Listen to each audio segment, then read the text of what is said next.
इस कार्यक्रम के पुण्यार्चक हैं वंडर सीमेंट। फर्क नजर आएगा। ओम नमः सिद्धेभ्यः।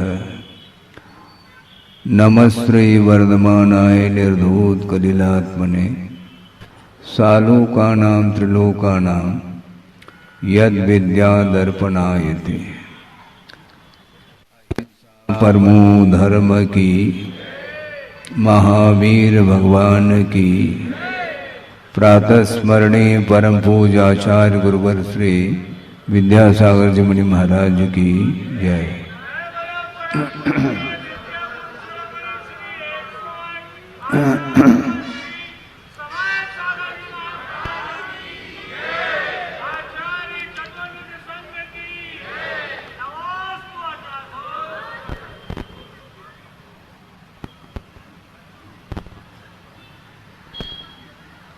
कुछ ऐसे पदार्थ हैं जिन पदार्थों को लेकर के कभी भी हर्ष विषाद का अनुभव नहीं होता।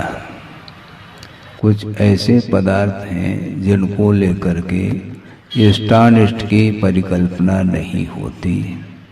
ऐसे पदार्थ कौन से हैं जो अमूर्त होते हैं? धर्म द्रव्य, अधर्म द्रव्य, आकाश द्रव्य और काल द्रव्य, ये चारों द्रव्य ऐसे हैं जो हमें इंद्रियों के माध्यम से ग्रहित नहीं होती, उन्हें हम जान नहीं सकते, वह दिव्य ज्ञान के विषय माने जाते हैं। तो ऐसे पदार्थ तो ये चार हो गए। इसके उपरांत जीव और पुद्गल, ये दो द्रव्य ऐसे हैं जिनका मोह के कारण परस्पर में संघर्ष हो रहा है। जीव और पुद्गल नाचे यामे कर्म उपाधि है। इन दोनों द्रव्यों के बीच में ही यह संघर्ष है। वस्तुतः देखा जाए, जानने योग्य पदार्थ अनंतानंत हैं, किंतु छोड़ने योग्य क्या है? गणेश प्रसाद जी वर्णी हुए हैं जिन्होंने प्रसंग के अनुरूप वह विषय पढ़ने को मिलता है। शायद अपनी जीवन गाथा में ही वह विषय उपलब्ध हो सकता है कि जानने योग्य पदार्थ अनंतानंत हैं, किंतु छोड़ने योग्य तीन ही हैं। कौन से हैं तीन छोड़ने योग्य? राग, द्वेष और मोह, ये तीन हैं छोड़ने योग्य। बाकी सारे पदार्थ जानने योग्य तीन लोक है। कितना जानना चाहो जानो, लेकिन जानने से होना क्या है? जब तक मोह और राग द्वेष से हम अपने आप को ऊपर नहीं उठाएंगे, तब तक कभी भी आत्मा की उन्नति संभव नहीं है। हे और उपादेय और ज्ञेय, ये तीन हो गए। ज्ञेय का अर्थ होता है जानने योग्य पदार्थ। ज्ञातुम योग्य ज्ञेय, जानने योग्य जो पदार्थ हैं वे ज्ञेय माने जाते हैं। और जो छोड़ने योग्य पदार्थ हैं, हातुम योग्य हेय, जो छोड़ने योग्य हैं उनको हे बोलते हैं। और जो ग्रहण करने योग्य पदार्थ होते हैं वे उपादेय माने जाते हैं। तो उपादेय अर्थात ग्रहण करने योग्य पदार्थ कौन सा है? तो जो शुद्ध परमात्म द्रव्य है वह हमारे लिए ग्राह्य है, प्राप्तव्य है। और बाकी पंचेंद्रिय के जो विषय सामग्री है वो सामग्री विषय सामग्री है, वो हेय है हमारे लिए। लेकिन हेय का श्रद्धान होने के बावजूद भी वो छोड़ने के लिए उसको पसीना आता है। छोड़ने योग्य पदार्थ के प्रति श्रद्धान हो गया कि ये छोड़ने योग्य है, फिर भी वह बटोरता है। वह श्रद्धान किस काम का? प्रश्न खड़ा होता है। श्रद्धान तो हो गया ये छोड़ने योग्य है। तो जो छोड़ने योग्य पदार्थ को ग्रहण क्यों कर रहा है? वह मोह छूटता नहीं। श्रद्धान का विषय बनना अलग विषय है और त्याग की भावना को लेकर के सामने आना ये अलग विषय है। जैसा कि अभी आपके सामने घोषणा हो गई कि 25 तारीख को पात्र चयन का है। अब वैसे पात्र तो सभी हैं, क्योंकि पूजन करने की पात्रता तो सबके अंदर है, ये ध्यान रखें। लेकिन महोत्सव के रूप में इसको महोत्सव का रूप दिया जा रहा है, इसलिए इसमें भी चयन पद्धति आ रही है, चुनाव जिसको बोलते हैं। जिस प्रकार चुनाव में आप खड़े हो जाते हैं, उसी प्रकार पात्र के लिए भी आपको खड़े होने के लिए कहा जा रहा है। वैसे खड़े होने के लिए सभी खड़े हो जाएंगे, किंतु व्यवस्था कुछ अलग है। तो पुण्यार्जन करने की योग्यता प्रत्येक आत्मा के अंदर है, भावों की अपेक्षा से, किंतु अर्थ की जहां प्रमुखता होती है, फिर वहां पर एक विशिष्ट पात्र की बात सामने आती है।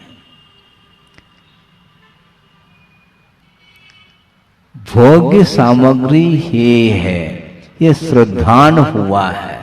अब श्रद्धान होने के बाद उसके प्रति उपेक्षा का भाव आना बहुत पुरुषार्थ अपेक्षित है। इसके लिए श्रद्धान सबका है कि संसार छोड़ने योग्य है। किसी के सामने आप कहना चाह रहे हैं कि वस्तुतः छोड़ने योग्य है। जो छोड़ने योग्य है तो किसी भी मुहूर्त में छोड़ा जा सकता है। उसके लिए मुहूर्त तारीख निश्चित करने की कोई आवश्यकता थोड़ी है। भोजन करने के लिए कोई मुहूर्त ढूंढते हैं आप, कोई मीटिंग बैठाते हैं, कोई बैठक हो रही हो, मुझे भूख लगी है, क्या होगा, आपस में विचार विमर्श चल रहा हो, ऐसा कुछ नहीं होता। भूख लग गई, भोजन कर लेते हैं, प्यास लग गई तो प्यास बुझाते हैं। वो उसी प्रकार अपने को शुद्ध परमात्म तत्व को प्राप्त करने के लिए यथार्थ श्रद्धान करने की आवश्यकता है, किंतु इसके साथ साथ श्रद्धान होने के पश्चात उस पदार्थ को छोड़ने का भाव निरंतर होना चाहिए। चारित्र के क्षेत्र में जब तक हम अपने आप को आगे नहीं बढ़ाएंगे कदम को, तब तक वह मुक्ति मिलने वाली नहीं है। मंजिल तक आपको पहुंचना है, आपके पास मंजिल नहीं आने वाला है। मंजिल आता है क्या? आप मंजिल में आप स्वयं प्रवेश करेंगे, और वह मोक्ष मंजिल का अर्थ कोई भवन निर्मित नहीं है जहां पर जाकर के पुनः एयर कंडीशन में जैसे आप लोग रहते हैं, उसी प्रकार वो बहुत ही वातानुकूल कोई स्थान होगा, तो वहां पर जाकर के अनंत काल के लिए हमें रहना है, ऐसा कुछ भी नहीं। वह एक स्थान है जहां पर रह करके वह आत्मा रुक जाती है, किंतु मुक्ति तो इसी धरती पर मिलती है उसको। तो मोक्ष प्राप्त करने के लिए बंधन का क्या स्वरूप है उसको भी समझना आवश्यक सिद्ध हो जाता है। हित और अहित का परिज्ञान जिसे नहीं है, वह स्वयं ही अपने परिणामों के द्वारा वह अपने आप को वेष्टित करता चला जाता है। आपने देखा होगा एक कीड़ा होता है, रेशम का कीड़ा, जानते हैं आप, जिससे रेशम निकलता है। तो अपने लार के माध्यम से वह अपने बदन को वेष्टित करता चला जाता है, और वह उसी में अंत को प्राप्त होता है। हिताहित विमूढ़ आत्मा स्वम शाश्वत वेष्ट ये ग्रही, ऐसा कहा। स्वयं हित और अहित का जिसे ज्ञान नहीं है, वह आरंभ और परिग्रह के माध्यम से अपने आप को वेष्टित करता है, परिवेष्टित करता, अपने आप को बांधता है। किसके द्वारा बंधन का अनुभव करते हैं? पर पदार्थ के साथ जब संबंध, अपने आप का संबंध जोड़ते हैं, तो उसके माध्यम से ही वह बंधन का अनुभव करता है। और श्रद्धान भी है, ये छोड़ने योग्य है। वह श्रद्धान एक्टिव होना चाहिए, वह सम्यक सक्रिय होना चाहिए। आचार्य महाराज के मुख से कई बार स्वाध्याय के अथवा प्रवचन के दौरान उन्होंने प्रसंग रखा है कि सम्यक दर्शन को तो प्राप्त किया जाता है, किंतु प्राप्त जो सम्यक दर्शन है उसको एक्टिव बनाने की आवश्यकता है, उसको सक्रियता उसके अंदर आनी चाहिए। कभी कभी बोलते हैं ये बहुत सक्रिय व्यक्ति है महाराज। अच्छा, आप है क्या? नहीं, ये सक्रिय है तो बाकी सब निष्क्रिय है क्या? किंतु विशेषता को लेकर के आप कह देते हैं अपने अपने क्षेत्र में, किंतु धार्मिक क्षेत्र में सक्रियता होनी चाहिए। तत्व चर्चा के दौरान ये भी प्रसंग सुनने को मिलता है, पढ़ने को मिलता है कि नरक गति में भी सम्यक की उत्पत्ति होती है विभिन्न साधनों के माध्यम से, किंतु वह प्राप्त सम्यक दर्शन सक्रिय नहीं हो पाता नरक गति में, क्योंकि सम्यक दर्शन के जो अंग होते हैं वह अलग तरीके से आपके सामने रखा जा रहा है। प्रशम, संवेग, अनुकंपा और आस्तिक इत्यादि की अभिव्यक्ति जिसके अंदर होती है उसका नाम सराग सम्यक दर्शन ऐसा कहा है। तो नरक गति में भी सम्यक की उत्पत्ति हो रही है, किंतु वह एक्टिव नहीं है। वहां पर प्रशम भाव हो रहा हो, प्रशम भाव की अभिव्यक्ति हो रही हो, वहां पर अनुकंपा का भाव आविर्भूत हो रहा हो,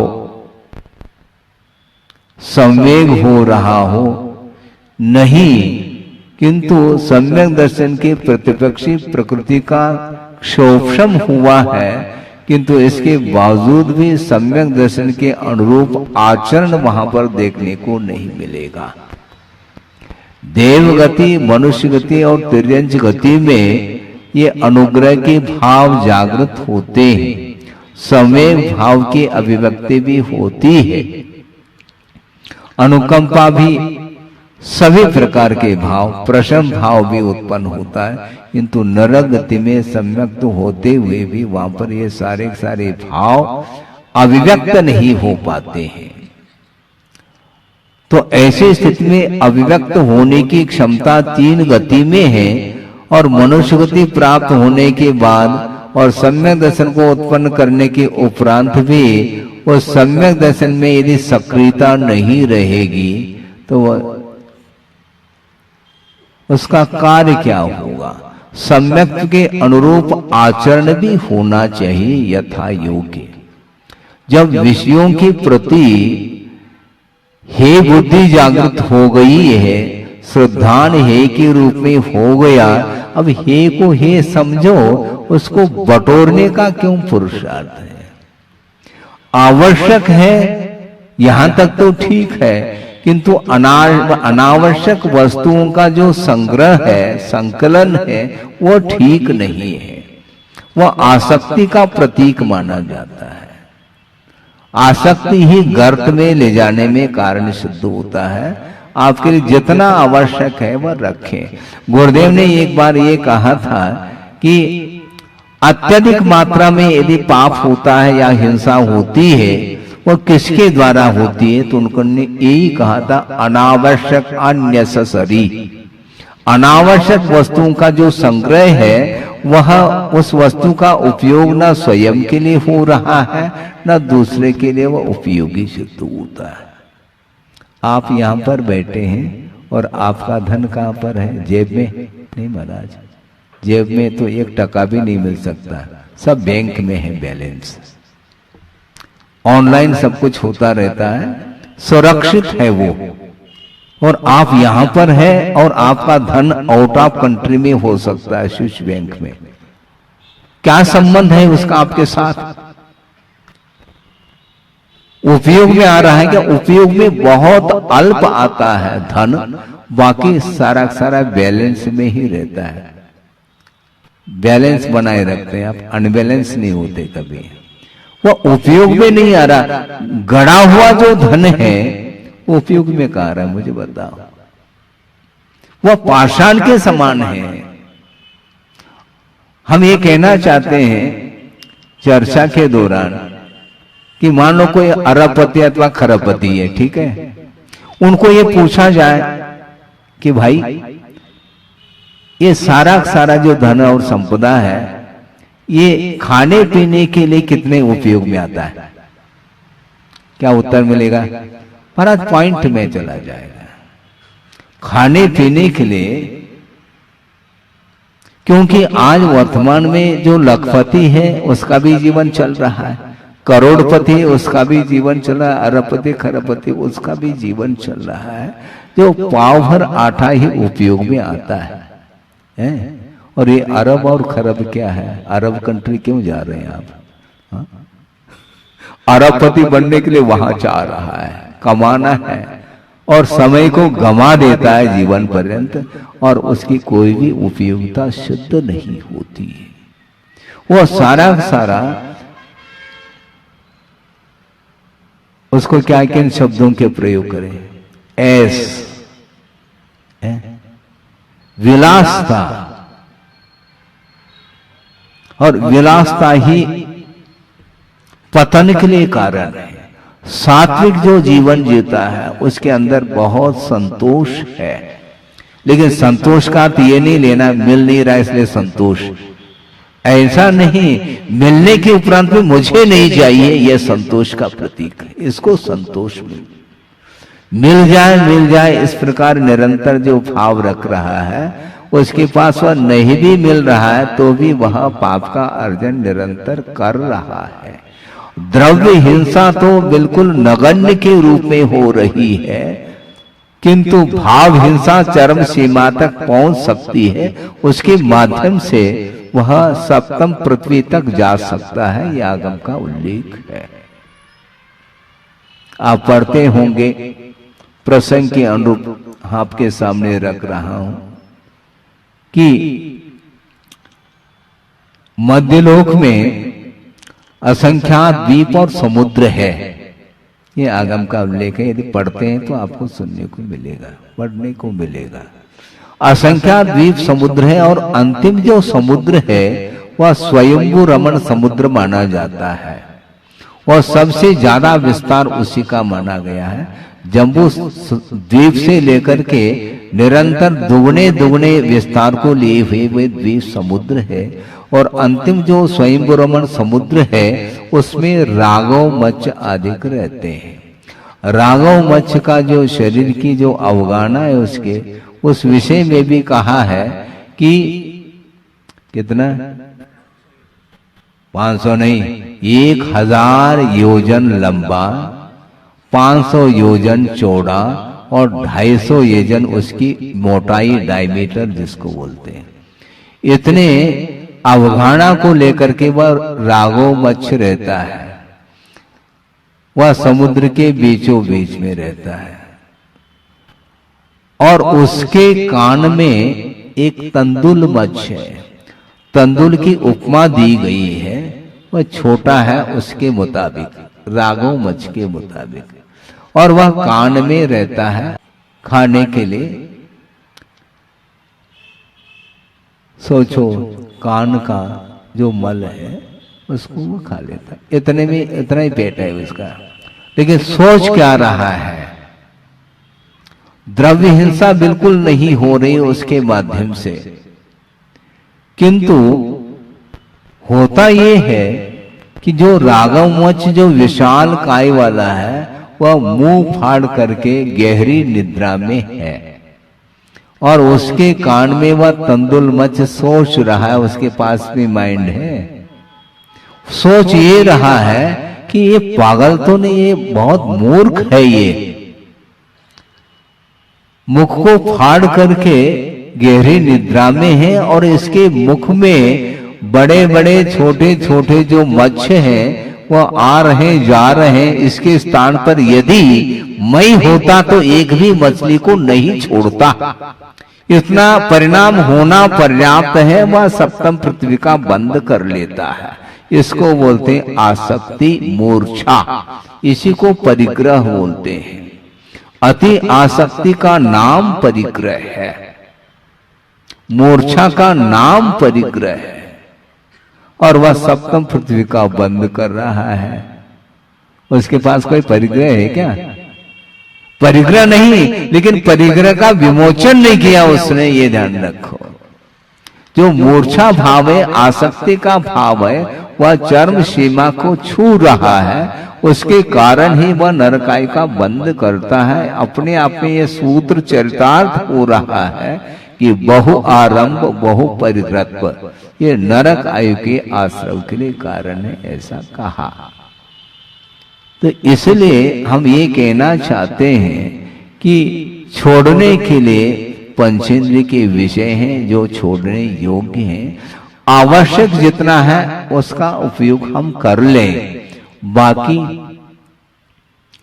क्योंकि जो कुछ भी वित्त का अर्जन होता है उसमें भी पाप हो रहा है, और अनावश्यक और यदि मान लो अर्जन करते हैं तो वह बोझ, वह पाप अपने सिर पर जाएगा।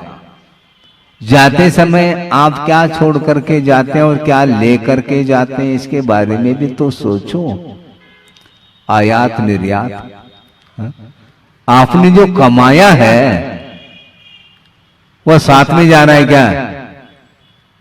साथ में क्या जाता है महाराज? फिर पाप साथ में जाता है। पाप की सामग्री जो आपने एकत्रित की है वह यहीं पर ले जा नहीं सकते आप। कमाया आपने, हवेली साथ में ले जा नहीं ले जा सकते।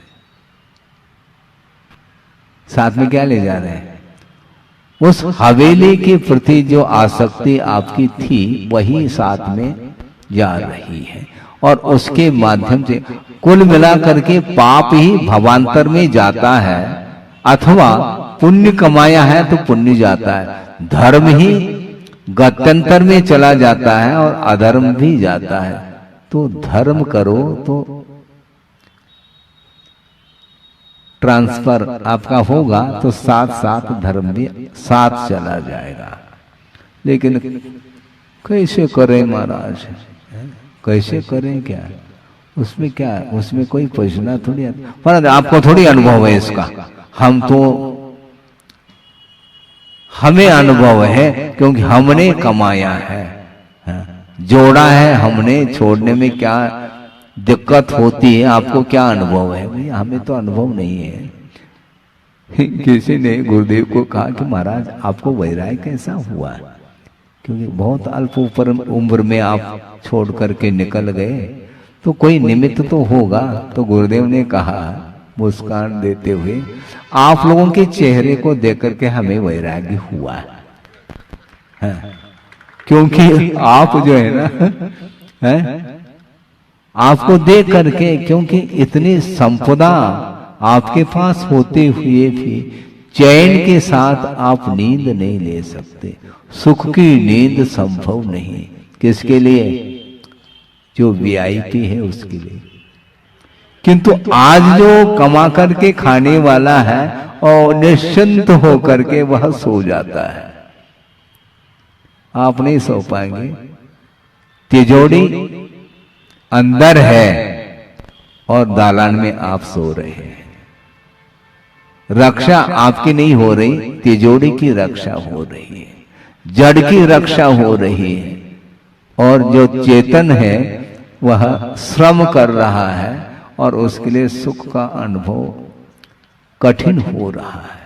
ये क्यों? ये अत्यासक्ति के कारण ही इस प्रकार की स्थिति बनती है। इसलिए ये पदार्थ के प्रति श्रद्धान होना अलग विषय है। श्रद्धान होने के उपरांत उसको छोड़ने का जो भाव है वही चारित्र के क्षेत्र में वह आगे बढ़ता है। त्याग नहीं है तो नहीं, कुछ भी नहीं है। अब देखते हैं 25 तारीख को कौन कितना नंबर लेता है। परिणाम निकलेगा, परिणाम के अनुरूप निकलेगा परिणाम। आपके जो भाव है उस भाव के अनुरूप ही रिजल्ट निकलने वाला है। 4-5 दिन और शेष है, तैयार हो जाओ आप लोग। क्या करना है, संचालन तो जोरदार करते हैं ताकि उसके माध्यम से भाव जागृत हो जाए, है? क्योंकि मोटिवेट किए बिना वो आगे बढ़ता नहीं है। योग्यता होते हुए भी मोटिवेट करने की आवश्यकता पड़ रही है। तो हम कहते हैं कि हम कितने मोटिवेट करें, आप तो मोटे होते चले जा रहे हैं, फिर भी हम मोटिवेट आपको करें तो अच्छा नहीं लगता है। धार्मिक क्षेत्र में और मोटिवेट नहीं, दिल खोल करके आपको सामने आना है और प्रभु की आराधना करने के लिए ही ये आयोजन है। सामूहिक जो पुण्य का अर्जन करने का जो अवसर आता है इस प्रकार के आयोजनों के माध्यम से आता है। इसलिए पहले भी 93 में मैं भी था, उस समय ये पंच कल्याण गजरत महोत्सव हुआ था इसी नंदीश्वर द्वीप को लेकर के। सामने नंदीश्वर द्वीप में जब प्रवेश करते हैं तो ऐसा लगता है कि वहां पर अभी भी गुरुदेव विराजमान है। कितना जबरदस्त उनका प्रभाव अभी भी विद्यमान है। ये साधना का एकमात्र परिणाम है कि आस्था के केंद्र बन चुके हैं वो कहीं भी रहेंगे, हमारी आस्था अटूट रहेगी। उसके बिना आनंद क्या वस्तु है। क्षेत्र, जिस क्षेत्र में उन्होंने साधना की है इतना प्रभाव अभी भी देखने को मिलता है। यहीं पर बैठते थे, यहीं पर स्वाध्याय करते थे, प्रवचन करते थे और सारा दृश्य आ जाता है, स्मृति का विषय बनता है। और अटूट श्रद्धान होने के कारण हमारे जो परिणाम हैं वो भी उज्ज्वलतम होते चले जा रहे हैं। सोचो, विचार करो, ये साधना का परिणाम है। विषय सामग्री दुख के लिए कारण है। गुरुदेव का चिंतन बहुत अनूठा चिंतन। एक प्रसंग शायद आपके सामने रखा हो या नहीं भी रखा हो कि बाहर के लोग भी आए हैं, इस अपेक्षा से उसी प्रसंग को 10 मिनट में पूर्ण कर लो कि अष्टमंगल द्रव्य से आप लोग पूजन करते हैं। वो सामग्री को मंगल द्रव्य क्यों कहा? वो पूजन सामग्री है, इसलिए उसके लिए मंगल द्रव्य की संज्ञा दी है। वो पूजन सामग्री कहां से आई है? दुकान से आपने खरीद ली है, किंतु दुकान में जो वह सामग्री थी वह अष्टमंगल द्रव्य के रूप में नहीं थी, और लेकर के आ गए और वह उसको द्रव्य को धो लिया और वह मंगल द्रव्य मान। मंगल क्यों? पूजन के लिए उस सामग्री का उपयोग हो रहा है। उसके माध्यम से परिणामों में पवित्रता आती है, इसलिए उसको भी मंगल द्रव्य के रूप में स्वीकार किया है। जिस अष्टमंगल द्रव्य में आप बादाम भी चढ़ाते हैं तो मंगल द्रव्य, और इधर चढ़ाते हैं तो किधर? थाली में बादाम परोस दिया गया है, थाली में और बहुत सारे सामग्री है, किंतु वह सामग्री पूजन सामग्री नहीं, भोजन सामग्री है। पदार्थ वही है, दृष्टिकोण, दृष्टि में परिवर्तन आ गया। वो खाने योग्य होते हुए भी नहीं खाएंगे क्योंकि वो चढ़ाने योग्य सामग्री है। पूजन का भाव आते ही उस द्रव्य में भी मांगलिकता आती है। छोटा सा बालक भी क्यों ना हो, उसके हाथ में भी आप यदि मान लो निर्वाण लाडू देंगे तो खाने का भाव तो वह नहीं रखता। यह संस्कार इसी को बोलते हैं। वह चढ़ा रहा है क्योंकि ये चढ़ाने योग्य है, किंतु आप रसोई घर में जाते हैं, चढ़ाते नहीं, ग्रहण करते हैं। और मान लो श्रवण को आपने पड़गान करके ले गए आप चौके में, और आपके हाथ में ही वह भोजन सामग्री है, भोजन सामग्री नहीं है, वो आपके हाथ में ही वह थाली है, और पूरी सामग्री होते हुए भी दान का भाव है, ग्रहण का भाव नहीं है। जहां पर ग्रहण का भाव आता है वहां पर पाप का आश्रव होता है, और जहां पर देने का भाव आ गया तो आश्रव रुक जाता है। हम कैसे करें, मान ये इतना भी नहीं कर सको क्या? इतना करो, और करते आ रहे हैं आप। 50 साल से मैं ही देख रहा हूं गुरुदेव के सानिध्य में, और निरंतर आप लोग सुनते चले जा रहे हैं। और आपके अंदर जो आमूल चूल जो परिवर्तन आया है वह यही एकमात्र कारण है कि गुरुदेव की उस दिव्य जो वीतराग छवि है उसका दर्शन करने से अपने आप विषय याद नहीं आते। विषय पास में भी हो तो चढ़ाने का भाव जागृत होता है। इसको बोलते हैं वस्तु का परिणमन। वस्तु तो वही है, वही बादाम है, वही छुआरा है, वही निर्वाण लाडू है। वह निर्वाण लाडू क्यों? चढ़ाना है उसको। वस्तु तो वही है, किंतु ग्रहण करने का भाव जागृत हुआ तो उसके माध्यम से बंध प्रारंभ होता है। इसलिए पंचेंद्रिय के विषयों के माध्यम से ही बंध होता है, और उसको हे मान करके जब त्याग का परिणाम आ जाता है तो त्याग के लिए वही वस्तु निमित्त के रूप में उपस्थित होती है।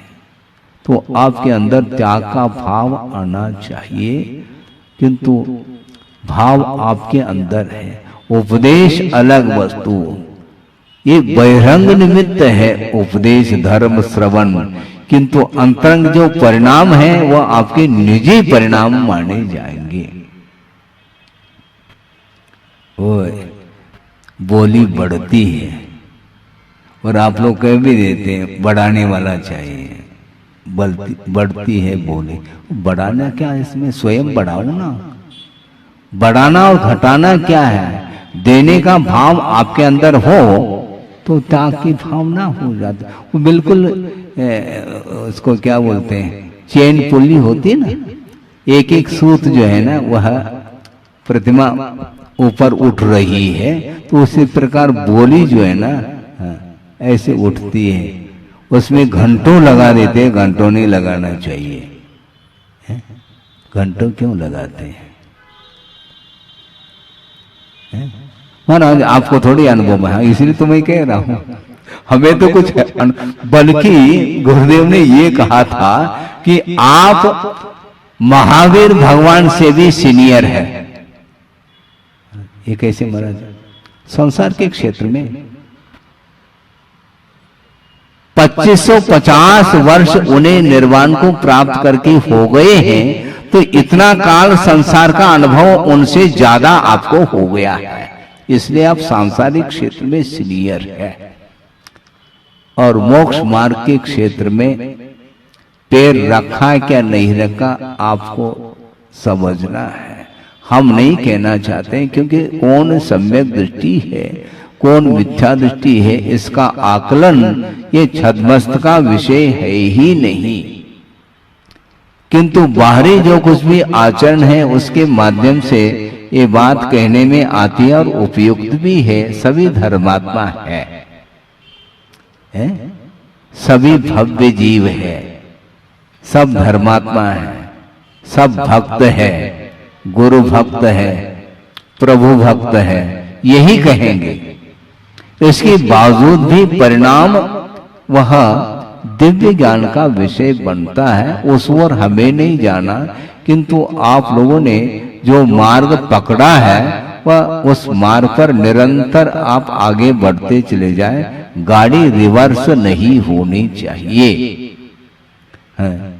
गाड़ी आप ही ले जाते हैं रिवर्स और आप ही आगे ले जाते हैं। ड्राइविंग आप ही करेंगे, मैं थोड़ी कर सकता हूं।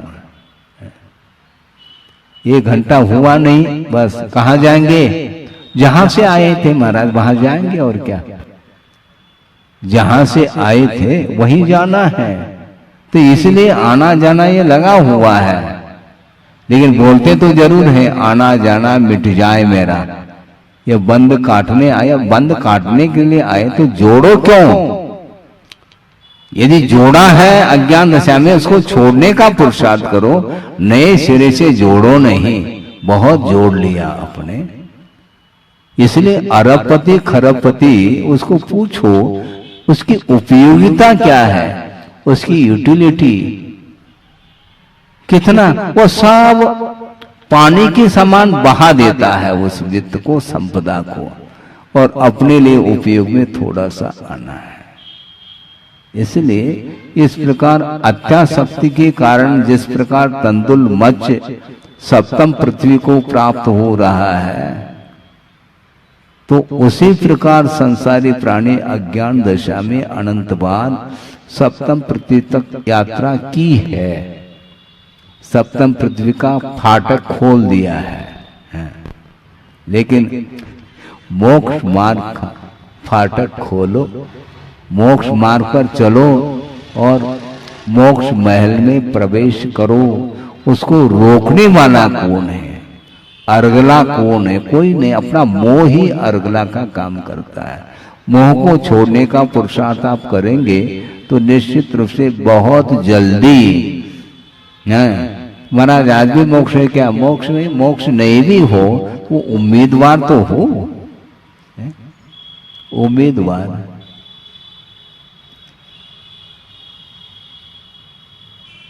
तो निरंतर दृष्टि उस ओर लेनी जाएंगे तो बैक नहीं जा सकता, वो आगे ही बढ़ता चला जाएगा। तो ये केवल परिणामों का खेल है। परिणाम यदि आपके उज्जवल होते हैं तो उसके लिए भी कारण है। देव गुरु शास्त्र के प्रति जो आस्था का भाव है और उसके अनुरूप शक्ति के अनुरूप यदि मान लो वह विषयों से ऊपर उठने का पुरुषार्थ करता है तो उसकी उन्नति को कोई भी रोकने वाला नहीं। अपनी उन्नति को वह स्वयं ही रोक रहा है, दूसरा कोई रोक नहीं सकता। आपको भेज रहे हैं क्या हम प्रवचन के बाद? नहीं, अपने आप बिना आज्ञा के जा रहे हैं और बुलाना पड़ेगा, ये गलत बात है। जैसा आप जा रहे हैं वैसे आना भी चाहिए आपको पात्र चयन के लिए। तो और क्या दिक्कत है? आप लोग अनाउंस करते हैं जहां कहीं भी हो कृपया, ये क्या मतलब? इसमें भी कृपा हो रही है क्या? आने का कष्ट करे, इसमें कष्ट हो रहा है आपको? कष्ट नहीं होना चाहिए। धार्मिक क्षेत्र में बिना निमंत्रण के आपको आना चाहिए, उसमें भाग लेना चाहिए, भागना नहीं चाहिए। भाग ले, भागना नहीं, भाग लेना। भाग करके ले, कोई वादा नहीं।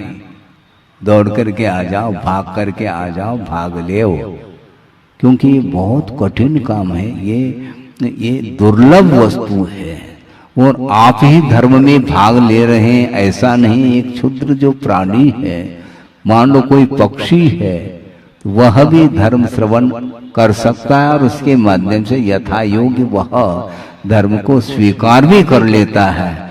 किंतु पुण्यार्जक आप हो गए, और वो भी तो पुण्यार्जक है, और इधर पुण्यार्जक है तो आप अनाउंस करते हैं। पुण्यार्जक के लिए एक विशेष प्रबंध रखते हैं। ये प्रबंध क्यों? सब एक स्थान पर रहे, घुल मिल करके आत्मीयता के साथ, वात्सल्य के साथ धर्म की आराधना करें, उसके माध्यम से कर्मों का विच्छेद हो सकता है। हो इस पवित्र भावना के साथ अहिंसा परमो धर्म की जय। नित्यं ध्यायन्ति योगिनः कामदं मोक्षदं चैव ओंकाराय नमो नमः। अविरल शब्द गणौग प्रक्षालित सकल भूतल कलंका मुनिवीरपाश्रुत तीर्था सरस्वतीर्तनोद्धृतम् अज्ञानतिमिरान्धानां ज्ञानाञ्जनशलाकया चक्षुरुन्मीलितं येन तस्मै श्रीगुरुवे नमः। परम गुरुभ्यो नमः। परम्पराचार्य गुरुभ्यो नमः। सकलकलुषविध्वंसकं श्रेयसां परिवर्धकं धर्मसम्बन्धकं भव्यजीवमनप्रतिबोधकारकमिदं शास्त्रं श्री कार्तिकेयन प्रेक्षा नामधेयम् अस्य मूल ग्रंथकर्तार श्री सर्वज्ञदेवाः तदुत्तर ग्रंथकर्तार श्री गणधरदेवाः प्रतिगणधरदेवाः तेषां वचोनुसारमासाद्य श्रीमदाचार्य प्रवर श्री कार्तिकेय देवैर्विरचितं मंगलम भगवान वीरो मंगलम गौतमो वने मंगलम कुंदकुंदाद्यो जैन धर्मोस्तु मंगलम सर्वमंगल मांगल्यम सर्वकल्याणकारकं प्रधानं सर्वधर्माणां जैनं जयतुशासनं कोटिशतं द्वादशैव कोटि लक्षाणि शीतस्त्रिदिकानि चैव पञ्चाशदष्टौ च सहस्रसङ्ख्यमेतत्श्रुतं पंचपदं नमामि। अरहन्तभासयत्तं गणहरदेवेः गन्तियं सम्मं पणमामि भक्तिजुक्तो सुदुनानमहो वयं शिरसा इच्छामि बन्ते सुदभक्ति कांसो कोदसालोचे अंग पयने पाउडय परियम सुत्त परमाण भोग पूगय चूलिया चैव सुत्तय तुदम कायम सैनिचकल मंचे में पूजे में वंदामि नमोसामि दुख खो कमको वो हिलाओ सुगय गमनम समाय मरणम जनगुण संपत्ति होद मध्यम अथ पौर्वाणिक स्वाध्याय वेलायाम श्रीमदाचार्य भक्ति कायु सर्गम करो।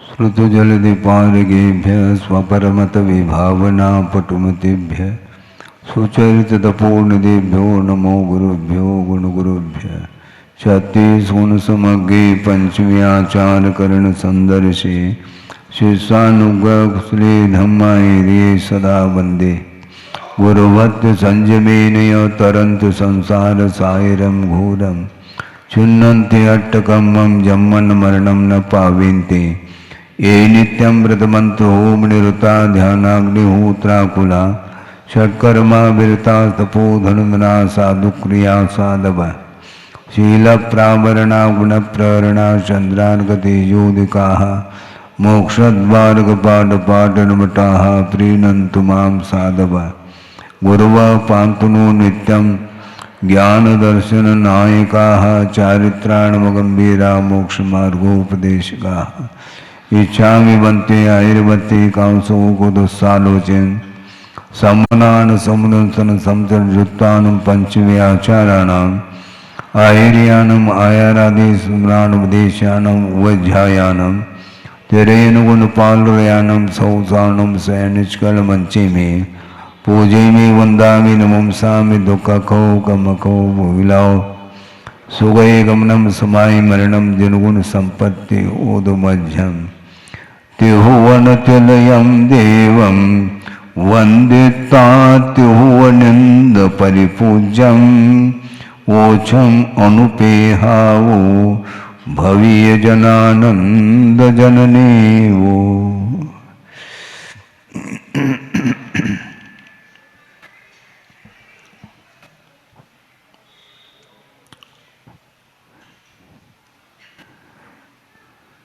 तिर्यंच गति संबंधी वर्णन चल रहा है संसार अनुप्रेक्षा के अंतर्गत।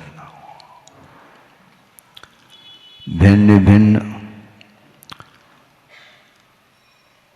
गतियों की प्राप्ति के लिए भिन्न भिन्न परिणाम हुआ करते हैं और उन गतियों में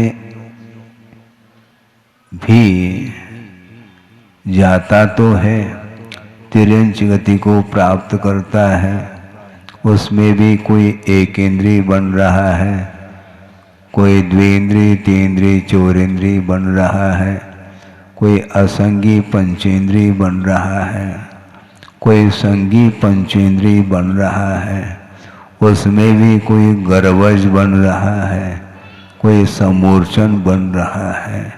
बहुत सारे फैकल्टी हैं और उसमें भी स्थिति और अनुभव को लेकर के विचार करते हैं तो उसका पार पाना ही कठिन है।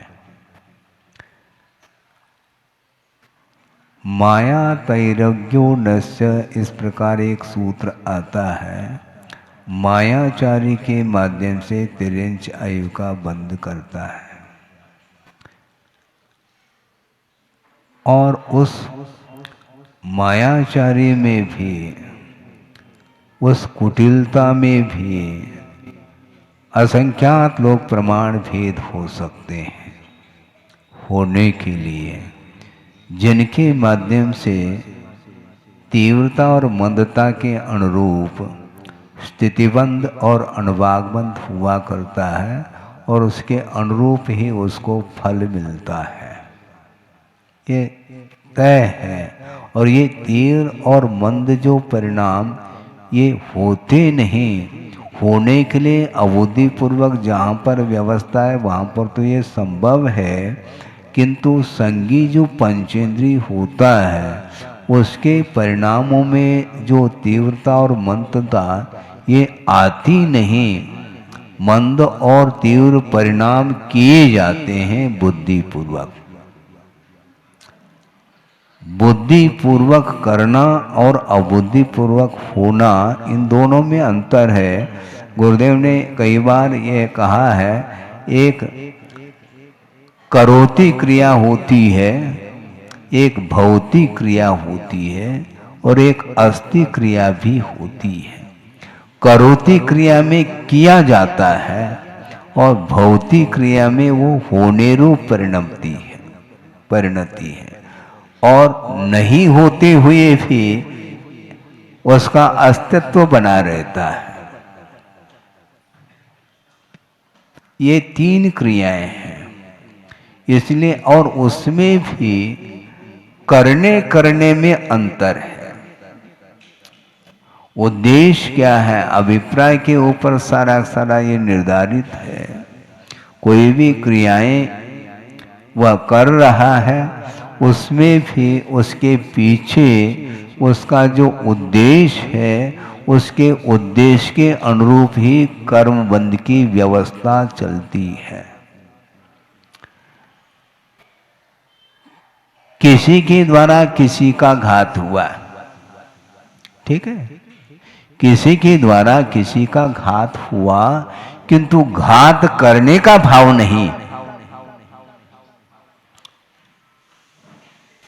फिर भी उसके द्वारा घात हो रहा है, किंतु वह दुर्गति का पात्र नहीं बनता। किंतु घात का परिणाम नहीं होने के कारण वह दुर्गति से बच रहा है, उसके द्वारा घात होने के बावजूद भी। इसका अर्थ ये नहीं कहना चाहता हूं, ना ऐसी धारणा बनानी चाहिए अब घात करते ही चले जाओ क्योंकि हमारा अभिप्राय नहीं है, तो दूसरा भी सोचता है वह तुम्हारा घात करेगा क्योंकि उसका भी अभिप्राय नहीं है। इसमें ईमानदारी कहाँ है? कहने मात्र से थोड़ी हम स्वीकार करेंगे, हमारा ऐसा भाव नहीं था। ठीक है, आपका भाव आप जानो, किंतु परिणाम जो निकलेगा, रिजल्ट जो निकलेगा, उस समय आपके परिणाम क्या थे वह सामने आएंगे, तो पक्की बात है। तीव्र बंद करता है, उसके माध्यम से विशिष्ट स्थिति और अनुभव को लेकर के बंद करता है, तो वह उसके लिए जो फल मिलेगा उसी क्वालिटी का मिलेगा। क्वालिटी में अंतर है, हमेशा ये ध्यान रखना। एक सी क्वालिटी ने, क्वालिटी का अर्थ है अंतर है। अनुभाग शक्ति जिसको बोलते हैं, फलदान देने की जो शक्ति जिसको पोटेंसी बोलते हैं, उसको अपनी अनुभाग बोला है अथवा अनुभव बंद कहा है। प्रकृति स्थिति अनुभव प्रदेशास्तद विदय, इस प्रकार एक सूत्र आता है। ये बंद की व्यवस्था के लिए एक प्रकृति बंद होता है, एक स्थिति बंद होता है, एक अनुभाग बंद होता है और एक प्रदेश बंद होता है। प्रदेश बंद का अर्थ क्वांटिटी जिसको बोलते हैं, कितने वर्गनाएं कर्म के रूप में परिणत हुई हैं, ये क्वांटिटी कहलाती है। और अनुभाग का अर्थ फल देने की क्षमता जिस कर्म में आई है आपके ही परिणाम के द्वारा, वह अनुभाग माना जाता। मंद परिणाम यदि हैं आपके, तो उसके द्वारा जो कर्म बंधेगा वह बहुत ही सही होगा, वो सहन करने योग्य। हाँ, ये मेरा मित्र बन जाए इसका अर्थ दूसरे का मित्र ना बने, इसका अर्थ दूसरे के लिए शत्रु बने, ये हम कह रहे हैं। वहीं पर है ये परिणाम, बहुत विचित्र है। मेरा मित्र क्यों बने, वह सबका मित्र बने, ये भाव रखो। ये नहीं होता, वह मेरा भक्त बने, गलत बात है। मेरा भक्त क्यों बने, वह भगवान का भक्त बने ना। वह मुझसे जुड़ जाए। अरे धर्म से जोड़ो उसको, स्वयं से जोड़ने का क्यों पुरुषार्थ करते हो। मेरा भक्त बने, वह मेरा हो जाए। इसलिए गुरुदेव कहते हैं जोड़ो न जोड़ो, जोड़ा छोड़ो। वो छोड़ ही नहीं रहा। चार व्यक्ति और है, वह भी मेरा बन जाए। अरे ये कौन सी बीमारी हो गई। और मान लो आपके नहीं बनते हैं तो उसकी उपेक्षा की जाती है, गलत बात है। यही द्वेष भाव है, यही शत्रुता है। लिख करके रखो, रिकॉर्ड करो आप। ये सब क्या है, ये होता है क्या नहीं होता है, उसको स्वीकार करिएगा, उसको छिपाना नहीं। और आप दुनिया से छिपा सकते हैं लेकिन भगवान से नहीं छिपा पाओगे, हैं? और भगवान को कुछ लेना देना कुछ है नहीं, तुम जानो तुम्हारा काम जाने। हैं? अपने पास बुला सकते हैं क्या वो? अनुशक्ति के धारक है ना? नहीं, ये सब करना उनका काम है ही नहीं, क्योंकि हम जाना ही नहीं चाहते उनके पास। हमें वो बुलाए, इसका अर्थ क्या? निमंत्रण दें। वो किसका महत्व है क्या है, आप सोचो तो सही है। क्योंकि जो निमंत्रित होता है वह महान माना जाता है और निमंत्रण देने वाला छोटा माना जाता है। इसलिए भगवान आपके द्वारा आप निमंत्रण देना चाहो तो संभव नहीं है, और वह किसी को बुला नहीं रहे। अब क्या कर लोगे आप? ये मेरे तेरे रूप जो वृत्ति है, इसी के द्वारा कर्म बंद हो रहा और वह दुर्गति का पात्र बनता है। ये दूसरे के ऊपर जो आधिपत्य का जो भाव है, यही गर्त के लिए कारण है। मैं सबका नियंता बनूं, ये गलत बात है। गुरुओं ने ये नहीं सिखाया है। सबका कल्याण हो ये सिखाओ, मेरे द्वारा कल्याण हो, गलत बात है। तुम्हारे द्वारा नहीं होगा, वो भगवान के द्वारा होगा, अथवा पंच परमिष्टि के आलम्बन लेने से उसका कल्याण होना है। ये भूल जाओ मैं इसका कल्याण करूं, तुम अपना करो पहले। अपना कल्याण करो, अपने आप दूसरे का होना हो तो होगा, उसका उपादान हो तो हो के रहेगा, इसमें क्या दिक्कत है? हम चिंता क्यों करें दूसरे की? हम अपनी चिंता तो कर नहीं रहे और दूसरे की चिंता कर रहे हैं। ये ठीक नहीं। चिंतन करो, चिंता क्यों करते हो? दूसरे का कल्याण हो इस प्रकार चिंतन करो। आगम के माध्यम से शायद संभव है आपके परिणामों का प्रभाव पड़ सकता है, पॉसिबिलिटी है, संभावना के तौर पर कहा जा रहा है। किंतु संसारी प्राणी के पास कर्तृत्व भरा हुआ है, मैं इसका कल्याण करके रहूंगा, संभव नहीं। ये सब विपरीत धारणाएं हैं। इसलिए कर्तृत्व बुद्धि जिसके अंदर है, उसके अंदर भोक्तृत्व बुद्धि भी है और उसके अंदर स्वामित्व बुद्धि भी है, ये ध्यान रखो। यही संसार के लिए कारण है, यही दुर्गति के लिए कारण है। और इसके लिए, इसकी पूर्ति के लिए वह कभी माया का आलम्बन लेता है, कभी मान का, कभी लोभ का। लोभ तो छूटता ही नहीं, उसका पिंड नहीं छूटता लोभ का। छूटे कैसे? विधिवत छूटेगा। हाँ।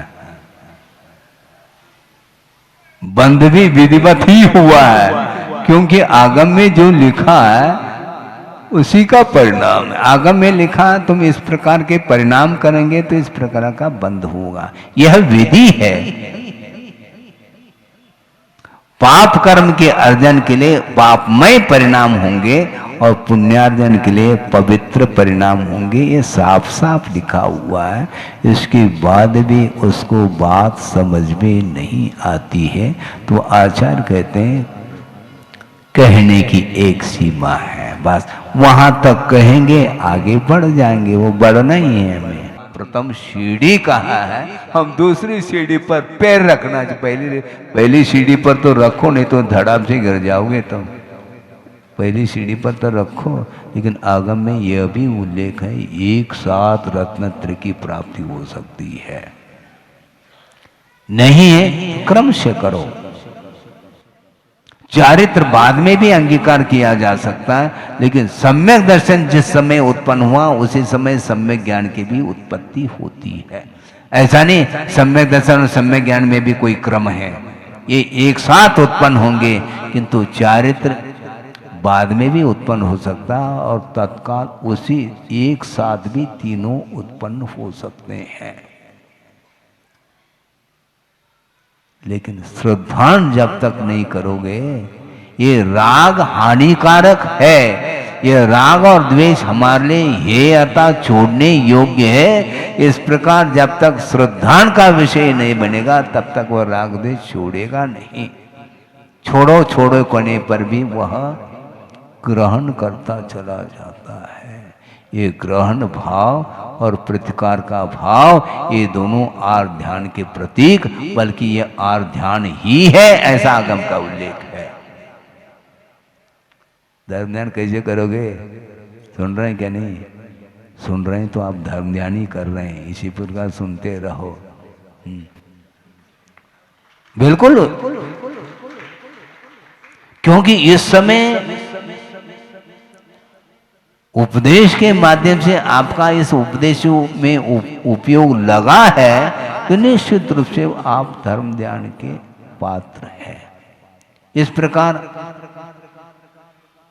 हमें कहने में कोई आपत्ति इसलिए नहीं है क्योंकि आपके भीतर का परिणाम मैं नहीं जान सकता, किंतु पवित्र स्थान में बैठे हैं और जिनवाणी का श्रवण कर रहे हैं, कुछ तो असर आ रहा होगा।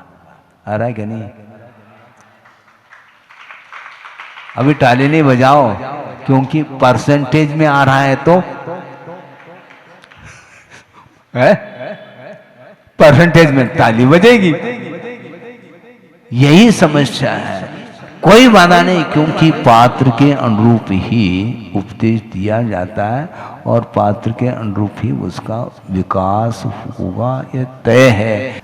किंतु वस्तुतः बिना गाथा लिए राग द्वेष के ऊपर ये आपके सामने आगम के माध्यम से विचार रखा गया है। इसके प्रति श्रद्धान होना चाहिए और श्रद्धान के बल पर यदि आप आगे बढ़ते हैं तो आपका उद्धार हो सकता है। हो इतना ही पर्याप्त है। परम पूज्य आचार्य गुरुवर श्री विद्यासागर जी महाराज की जय। इस कार्यक्रम के पुण्यार्चक थे वंडर सीमेंट, फर्क नजर आएगा।